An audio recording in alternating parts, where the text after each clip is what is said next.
अगर Liverpool Bellingham को sign नहीं कर रही और बेलिंगम डॉर्टमुंड नहीं रुकेगा, गुंडोगन सिटी छोड़ के बारसा जाएगा, मतलब बर्नार्डो सिल्वा सिटी में रुकेगा और सिटी में अर्लिंग हालैंड भी है, और क्योंकि रियल मैड्रिड थोड़ी सी चूतिया भी है इस समय ट्रांसफर मार्केट में, तो इसका मतलब बेलिंगम सिटी जाएगा। यस, तारे ज़मीं पर।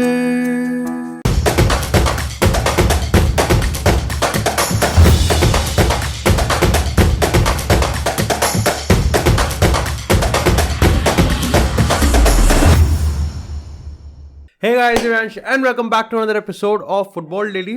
और भाई मैं पिछले वीडियो पे कमेंट पढ़ रहा था, लगभग अराउंड 2-3 लोगों ने बताया कि भाई जो आपका फुटबॉल डेली का काउंट है ना, वो लगभग 700 के आसपास चल रहा है। तो मैं एक बार इसको क्रॉस चेक कर लूँगा और जिसने सही आंसर दिया होगा फिर उसको मैं तोहफा दूंगा, है ना।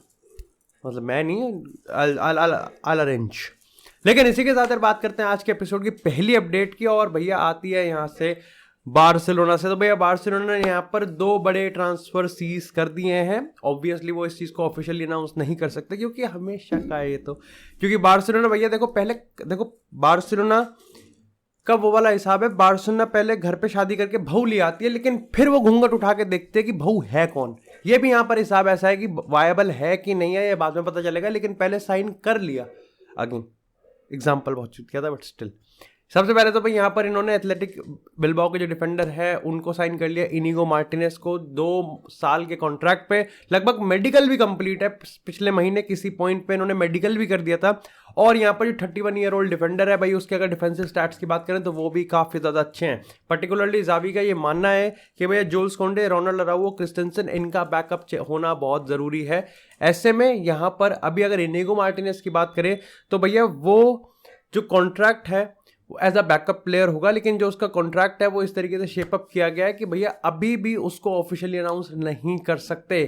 और वहीं अगर बात करें जो सबसे बड़े ट्रांसफर की बात हो रही है इस समय, वो है गुंडोगन की। अभी पूरी कहानी स्टार्ट तब होती है जब गुंडोगन के एजेंट को मैथ्यू एल्वेनी के ऑफिस के बाहर स्पॉट किया जाता है, और तभी से ही यहाँ पर अगर स्पेनिश रिपोर्ट्स की बात करें तो उन्होंने इसको मतलब एक्सक्लूसिवली कंफर्म कर दिया है कि यहाँ पर गुंडोगन ने कॉन्ट्रैक्ट साइन कर लिया है। जो सैलरी का अमाउंट है वो भी यहाँ पर पे कट ही लिया है बार्सिलोना को ज्वाइन करने के लिए। यार ये अच्छा है, बार्सिलोना की जर्सी में दम तो है यार। ऐसा कौन सा प्लेयर है तुमने जिसको सैलरी ना कम पे दियो। स्टेटस भाई यहाँ पर जो बार्सिलोना का जो पुल पावर है वो इतना स्ट्रांग है कि उन्होंने लगभग 5 से 7 मिलियन का ऑफर मतलब उन्होंने एक्सेप्ट किया है। ऐसा नहीं है कि सिटी उनको ऑफर नहीं कर रही थी, अच्छा खासा पैसा ऑफर कर रही थी, लेकिन जो बार्सिलोना को ज्वाइन करने का प्रोजेक्ट और प्रोस्पेक्ट है वो यहाँ पर काफ़ी शाइन होता हुआ दिख रहा है। अगेन जो एफएफपी के रूल्स हैं, बार्सिलोना को नहीं पता कि भैया एफएफपी के रूल्स के साथ वो यहाँ पे कंप्लाई कर पाएंगे या नहीं कर पाएंगे, और इसलिए मेक श्योर है कि भैया सीजन एंड होने से पहले तो यहाँ पर वो जो साइनिंग्स है उनको अनाउंस नहीं करने वाले। ऐसे में 2 ट्रांसफर डन हो गए। जो तीसरा ट्रांसफर है वो सबको पता है, वो है लियोनेल मेसी का। मेसी के रिगार्डिंग में भैया जो लेटेस्ट अपडेट है बार्सिलोना ट्रांसफर सागा में वो यही है अभी भी कि लियोनेल मेसी पीएसजी के साथ साइन करने के लिए बिल्कुल भी इंटरेस्टेड नहीं है। सऊदी से ऑफर आ रहे हैं, सऊदी वाले पुश कर रहे हैं, अच्छा खासा ऑफर दे रहे हैं 400 मिलियन का, लेकिन अभी भी लियोनेल मेसी का जो मानना है वो यही है कि भैया यूरोप में रहेंगे। ऐसे में यहाँ पर बार्सिलोना ही एक वो क्लब है, और बार्सिलोना अभी यहाँ पर सबसे पहले इसी हफ्ते जैसे मैंने तुमको बताया था कि ला लीगा को एक ऑफर प्रेजेंट करेगी कि भैया देखो ये फाइल है, ये ब्लूप्रिंट है हमारा, हम मेसी को इस तरीके से साइन करने वाले, अब तुम मुझे ये बता दो कि हम साइन कर सकते हैं या नहीं कर सकते।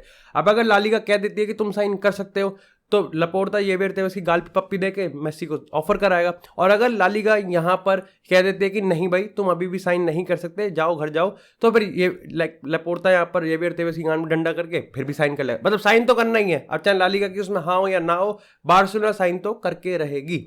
इसी के साथ अगर बात करें यहाँ पर अल नसर के नए मैनेजर को लेके, तो भाई कल रूडी गार्सिया जिसने जुलाई में कॉन्ट्रैक्ट साइन किया था वो सैक हो चुके हैं। अगेन काफ़ी हद तक क्रिटिसिज्म क्रिस्टियानो रोनाल्डो को ही मिल रहा है, वो कितना जस्टिफाइड है कितना नहीं है वो भाई तुम कमेंट सेक्शन में मेरे को जरूर बता देना। लेकिन यहाँ पर अगर हम लेटेस्ट नए मैनेजर के अपडेट्स की बात करें तो भैया यहाँ पर अभी ना सपने देख रही है अल नसर, क्योंकि काम हुआ नहीं है अभी इस समय। अल नसर अंडर 19 के जो कोच हैं जेनेसिक है, उसका नाम सॉरी यार मैं सही से प्रोनाउंस नहीं कर पा रहा हूँ, उन्होंने टेक ओवर किया है। लेकिन तुमको पता है अल नसर का जो प्लान है वो बहुत बड़ा जाने का है, क्योंकि वो ये मानते हैं कि क्रिस्टियानो रोनाल्डो एक प्लेयर ऐसा नहीं है कि हमने अपॉर्चुनिटी आई और रोनाल्डो को ले लिया। उन्होंने कहा कि रोनाल्डो एक्चुअली में start of a chain reaction है, रोनाल्डो एक्चुअली में यहाँ पर एक पूरे प्रोसेस को स्टार्ट करेगा जो कि सऊदी फुटबॉल को रेवोल्यूशनाइज करेगा। और ऐसे में उनको यहाँ पर एक बड़ा मैनेजर चाहिए, एटलीस्ट अल नसर के डगआउट में तो। और जो सपने वो इस समय देख रहे हैं उसमें जोसे मोरिनो और जिनेदिन जिडान का है। अब मोरिनो की मैं बात करूं तो देखो रिसेंटली टाइम्स में मैं मोरिनो को रिगार्डिंग तुमको अपडेट देता आ रहा हूं अगर तुम फुटबॉल डेली के एक्टिव व्यूअर हो। लेकिन अगर मैं जिडान की बात करूं तो अल नसर ये मानते हैं कि जो रोनाल्डो और जिडान का रिलेशनशिप है वो यहाँ पर काफी फ्रूटफुल हो सकता है। लेकिन अगेन प्रॉब्लम यह है कि अगर मैं बाकी जिडान देखो, तो जिडान के रिगार्डिंग जो रीडिंग मटेरियल है वो बहुत ज़्यादा कम है, लेकिन जितना भी लिमिटेड रिसोर्स है उससे यही पता चला है कि क्योंकि जिडान के पास अभी बहुत टाइम है, जिडान यहाँ पर अपनी इमेज को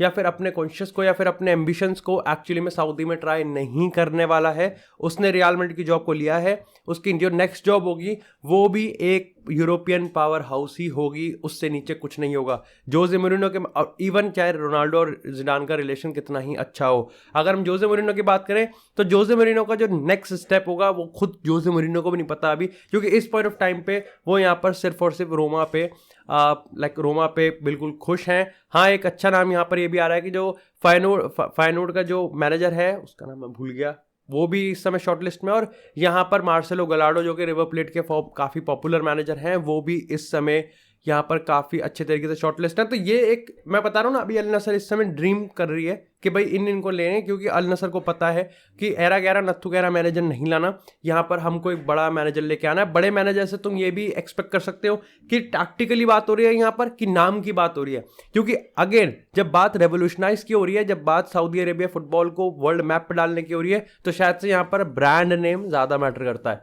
लेकिन इसी के साथ यार बात करते हैं अब थोड़ी सी बेलिंगम की। तो भैया ये पर्सनल है, कोई खबर नहीं है, मैं पर्सनल ओपिनियन देता हूँ। मेरे को यहाँ पर ये लगता है कि गुंडोगान का बार्सिलोना जाना कहीं ना कहीं मैनचेस्टर सिटी को एक एज दे देता है कि वो यहाँ पर बेलिंगम को साइन कर सकते हैं। अब अगर मैं तुमको लेटेस्ट अपडेट्स की बात बताऊं तो भैया जैसे मैंने तुमको कल बताया था, रियल मैड्रिड ऑफर देने के लिए तैयार है और यहाँ पर मैनचेस्टर सिटी भी ऑफर देने के लिए तैयार है। बल्कि कुछ रिपोर्ट्स के हिसाब से लिवरपूल का ये मानना है कि मैनचेस्टर सिटी और रियल मैड्रिड ने जानबूझ के जो इसका प्राइस है वो इतना ऊपर कर दिया जिसपे लिवरपूल, मैनचेस्टर यूनाइटेड या फिर इवन चेल्सी कंपीट ही नहीं कर सकते। ऐसे में यहाँ पर काफ़ी लोग ये भी कह रहे हैं कि बेलिंगम के लिए 150 मिलियन देना जस्टिफाइड भी है या नहीं। खैर देखो, मेरे को लगता है कि यहाँ पर जब मैनचेस्टर सिटी और रियल मैड्रिड ये दो बड़े पावर हाउस जिन पे पैसा भी है ज़रूरत भी है, तो जब पैसा और ज़रूरत होता है ना, ये एक्चुअली में किसी भी प्लेयर की डिमांड को बहुत बढ़ा देता है, और वो भी तब जब प्लेयर बेलिंगम टाइप का हो। लेकिन इसी के साथ अगर बात करें अगर थोड़ी से सादियो माने और साने माने लाने फाइट की, है ना, तो भैया जो थपड़ा दिया था, जो मुक्केबाजी हुई थी, उसके रिगार्डिंग हमको थोड़े से और अपडेट्स मिले और ये सीरियस भी है, कॉन्सिक्वेंसेस भी है, थोड़े इमोशनल भी हैं। सबसे पहले तो यहाँ पर बताया गया है कि भैया लेरोय साने ने कंफर्म मतलब ड्रेसिंग रूम में कंफर्म कर दिया था कि भैया अपने जो बायर्न के ऑफिशियल्स हैं कि भाई आप माने को ज़्यादा पनिशमेंट मत देना। वो चाहते हैं कि ये जो टॉपिक है वो यहीं के यहीं ख़त्म हो जाए। दिव्यांश अपने वीडियो में 1-2 बार टॉन्ट मार दे, वो बहुत चलेगा, लेकिन सादियो माने को लेकर अब जो टॉपिक है वो यहीं क्लोज हो जाना चाहिए। ऐसे में यहाँ पर जो सीवियर सैंक्शंस थे वो यहाँ पर नहीं होने दिए साने ने। माने के रिगार्डिंग ये अपडेट है कि भाई माने की रिसेंटली उनके होमलैंड में आंट डेथ हो गई थी उनकी, तो इस चक्कर में माने वैसे भी मेंटली काफ़ी ज़्यादा प्रेशर्ड थे और उसमें भी यहाँ पर बताया जा रहा है कि लेरोय साने ने शायद से रेसिस्ट कमेंट किया था सादियो माने पे, जिस पे सादियो माने गुस्सा हो गए और उसके बाद यहाँ पर इन दोनों के बीच में लड़ाई हो गई। और इसलिए भी कहीं काफ़ी लोग मानते हैं कि लेरोय साने ने इस चीज़ पे रिग्रेट किया था। इस समय अगर मैं रिपोर्ट्स की बात बताऊँ तो यहाँ पर सादियो माने के बिहेवियर को अच्छा माना जाता था।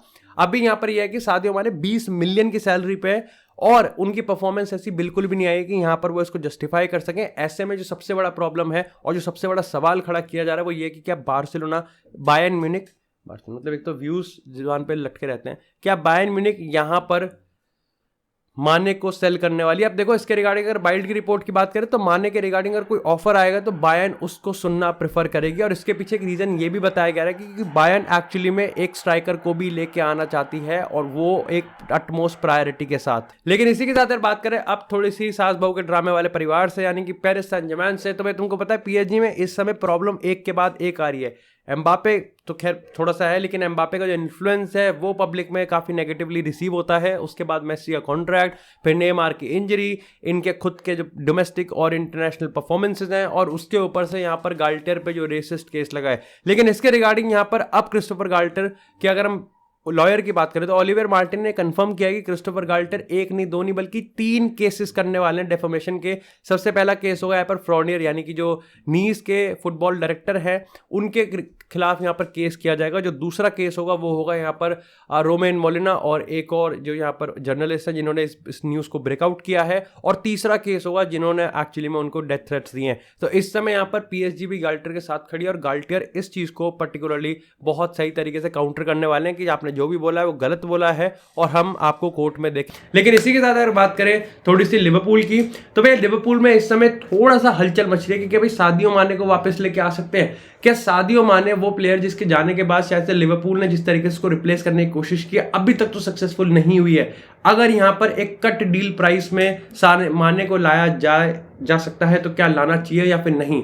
अभी इसके रिगार्डिंग यहाँ पर बहुत ही इनिशियल टॉक्स हैं क्योंकि बायर्न का भी कुछ पता नहीं है और शायद से सादियो माने के दिमाग में भी लिवरपूल नहीं घूम रहा होगा। लेकिन जो लिवरपूल में अभी इस समय जो सबसे हाई टॉपिक है वो ये है कि मिडफील्डर्स को भैया कैसे लेके आएंगे, क्योंकि बेलिंगम की रेस से बाहर हो गए। ऑफकोर्स बाहर होना ही था, इतने पैसे ये एक ही प्लेयर पे खर्च करेंगे वो FSG पहली बात तो होंगे भी नहीं। तो ऐसे में यहाँ पर अब ये 2-3 प्लेयर्स को लेना है जिसमें निकोलो बरेला भी है, उसमें मैकएलिस्टर भी है और मेसन माउंट भी है। अब बरेला के रिगार्डिंग मैं तुमको बताता हूँ, इंटर उसको छूने नहीं देगी, बिल्कुल भी टच में होने नहीं देगी। बरेला इंटरनेशनल का sexy lady on the floor type player है। उसके बाद अगर मैकएलिस्टर की बात करें तो यस मैकएलिस्टर छोड़ देगा, ये कंफर्म किया है फेब्रिज़ियो रोमेनो ने। और मैनचेस्टर यूनाइटेड, चेल्सी और यहाँ पर लिवरपूल भी है। ये डिपेंड करता है कि लिवरपूल अब किसी प्लेयर के लिए कितना एग्रेसिव जाना चाहिए, कंसिडरिंग द फैक्ट कि वो बेलिंगम की रेस से बाहर हो गए हैं। और मेसन माउंट के साथ यहाँ पर एक म्यूचुअल कंसेंट बताया जा रहा है कि हाँ भाई अगर लिवरपूल मेसन माउंट को लेके आना चाहती है तो मेसन माउंट भी लिवरपूल ज्वाइन करना चाहता है। आई थिंक जो लिवरपूल की पूरी ट्रांसफर विंडो होगी वो इस पूरे मिडफील्ड के सर्कल के अराउंड ही घूमेगी, किसको बाहर भेजना है और किसको यहाँ पर रोकना है, जिसमें नेबी कीटा और ऑक्सलेट चैम्बरलेन तो दोनों जाएंगे ही जाएंगे। इसी के साथ अगर रियल मैड्रिड की बात करें तो भैया मैड्रिड से एक खबर ये आ रही है कि अब AC मिलान जिसके साथ शायद से चैंपियंस लीग फाइनल में फाइट भी कर सकते हैं, उसके लिए हमको सिटी को हराना पड़ेगा। तो भैया उस क्लब से यहाँ पर नेगोशिएशन स्टार्ट हो चुकी है ब्राहिम दियाज के रिगार्डिंग। भाई तुमको पता है दियाज इस समय बहुत हॉट फॉर्म में चल रहा है, AC मिलान में one of the best performing player है इस समय। लेकिन एक चीज यहाँ पर यह भी है कि मिलान चाहता है कि हम 15-18 मिलियन में डील कंप्लीट कर लें। वहीं रियल मैड्रिड ने जो लोन डील दे रखी है इनको, उसमें इनके पास ऑप्शन है वो है 22 मिलियन का। लेकिन उसमें कैच ये है कि अगर मिलान यहाँ पर उसको 22 मिलियन में खरीद सकती है तो रियल मैड्रिड ने बायबैक ऑप्शन डाल रखा है जो कि 25 मिलियन का है, यानी कि हम भी 25 मिलियन में उसको कभी भी खरीद सकते हैं। लेकिन मिलान यहाँ पर ये चीज करना नहीं चाहते। मिलान चाहते कि हम लोग 20 मिलियन दे देंगे, 18-15 दे देंगे, लेकिन हमको तुम वापस नहीं ले सकते, फिर वो बाय बैक ऑप्शन हटाओ। ऐसे में यहाँ पर अभी ऐसा कंप्लीटली इसको रूल आउट भी नहीं किया है कि क्या ब्राहिम दियाज को सैंटियागो में लाना चाहिए या नहीं लाना चाहिए, क्योंकि बर्नाबो के अगर स्क्वाड डेप्थ की बात करें तो क्रिएटिव माइंड में अभी थोड़ा सा आप कह सकते हो कि थोड़ा सा यहाँ पर पीछे है रियल मैड्रिड। अब ये देखना पड़ेगा कि यहाँ पर जो रियल मैड्रिड के आगे के प्लान्स है उसमें यहाँ पर ब्राहिम दियाज कितना होता है। लेकिन यहाँ पर मैड्रिड के ऑफिशियल ये भी मानते हैं कि अगर ब्राहिम दियाज की परफॉर्मेंस ऐसी चलती रहे ना तो प्रीमियर लीग से कोई ना कोई जरूर उठा लेगा। और प्रीमियर लीग में जो तुमको पता है पैसों की कमी तो है नहीं, तो यहाँ पर जो प्लेयर यहाँ पर 15-18 में बहुत ही झकझक करके देना पड़ रहा है, शायद से 25-30 यहाँ पर प्रीमियर लीग का क्लब दे सकता है।